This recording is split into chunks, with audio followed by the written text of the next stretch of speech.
The Galactic Council chamber fell silent as Ambassador Anna Chen stepped through the crystalline archway, her boots echoing against the quantum-stabilized floor.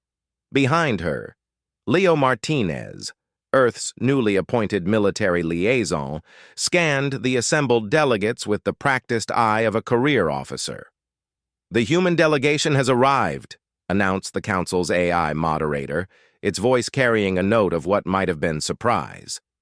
Commander Vrax of the Corian Dominion twitched his secondary mandibles in what Anna had learned was their equivalent of a dismissive laugh.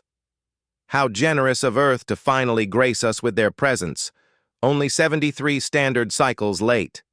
Anna smiled politely, taking her seat at the previously empty human terminal. "We've been busy." That was an understatement. For 73 years, Earth had ignored every summons, every invitation, every carefully worded threat disguised as diplomatic concern. The Galactic Council had debated sanctions. They'd discussed intervention. They'd even sent 3 separate delegations to Earth's solar system, only to be turned away at the Kuiper Belt by polite but firm automated defense platforms. The galaxy had assumed humanity was either too primitive to participate in galactic affairs or too afraid. They were wrong on both counts. "Busy," repeated High Chancellor Theron, her crystalline form refracting the chamber's ambient light into rainbow patterns. "While the Corian-Zell conflict threatens to destabilize 3 entire sectors, while trade routes collapse, while innocent worlds burn, Earth was busy." Leo leaned forward, his expression unchanged. "We were building." "Building what?" demanded Vrax. "More primitive chemical rockets? Stone monuments to your world leaders?" Anna accessed her neural interface, and the chamber's central holographic display flickered to life. The assembled delegates gasped, some with organs designed for that purpose, others through various biological analogs. The display showed a fleet. Not just any fleet. 2,000 warships arranged in perfect formation, each one bristling with weapons that made the Council's most advanced dreadnoughts look like children's toys. They hung in the darkness of space like predators, sleek and deadly, their hull plating incorporating technology that shouldn't exist outside of theoretical physics papers. "We've been building a future," Anna said quietly. "While the galaxy argued about trade agreements and border disputes, we've been preparing for the war you all pretend isn't coming." The chamber erupted into chaos. Delegates shouted in dozens of languages, their translation matrices struggling to keep pace. Accusations flew like plasma fire: espionage, aggression, violation of the non-proliferation accords. Through it all, Anna and Leo remained calm. They'd expected this reaction. "Order!" Theron's voice cut through the noise like a blade. "Humanity has violated every established protocol. This fleet represents a clear and present danger to galactic peace." "Does it?" Leo stood, his hands clasped behind his back in a parade rest that came from decades of military service. "Or does it represent the only thing standing between this galaxy and total annihilation?" He gestured, and the holographic display shifted. Intelligence reports flooded the screens, data the Council's own security apparatus had either ignored or suppressed.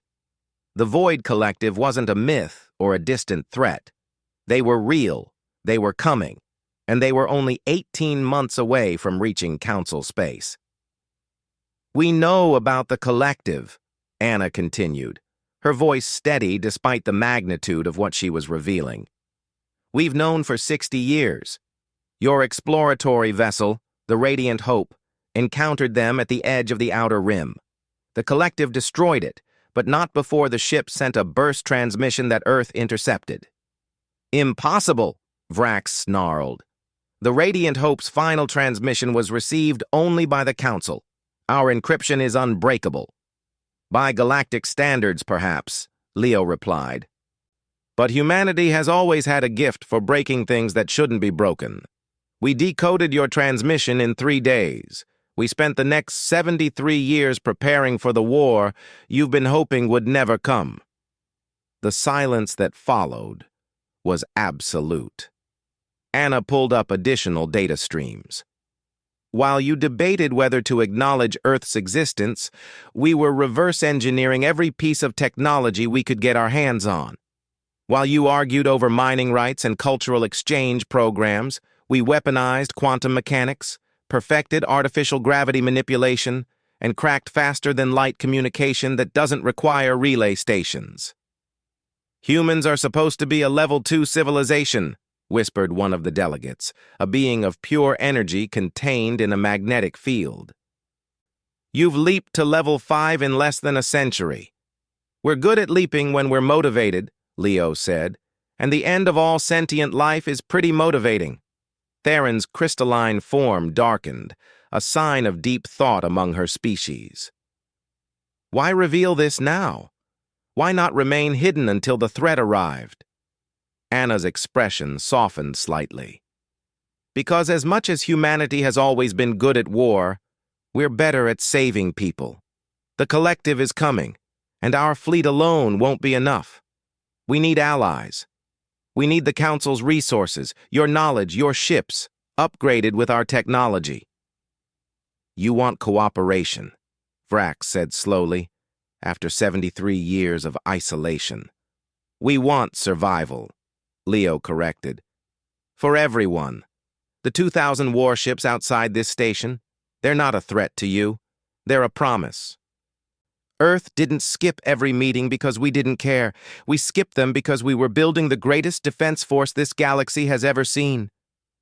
Anna stood beside Leo, two humans facing down the galaxy's mightiest civilizations. The collective is coming. We can either face them divided and die, or we can stand together. Earth is ready to fight. The question is, are you ready to stop arguing and start preparing? The delegates looked at each other, then at the display showing humanity's impossible fleet. High Chancellor Theron was the first to speak. Tell us everything you know about the collective, and teach us how you built those ships. Anna smiled. Finally, meeting adjourned. War Council convenes in 1 hour. As the delegates filed out, urgency replacing their earlier indignation, Leo muttered to Anna, "Think they'll be ready in time?" "They'll have to be," Anna replied. "Besides, if there's one thing humans are good at teaching, it's how to fight when the odds are impossible." Above them, 2,000 warships waited in the dark. Humanity's gift and guarantee to a galaxy that had finally learned to listen.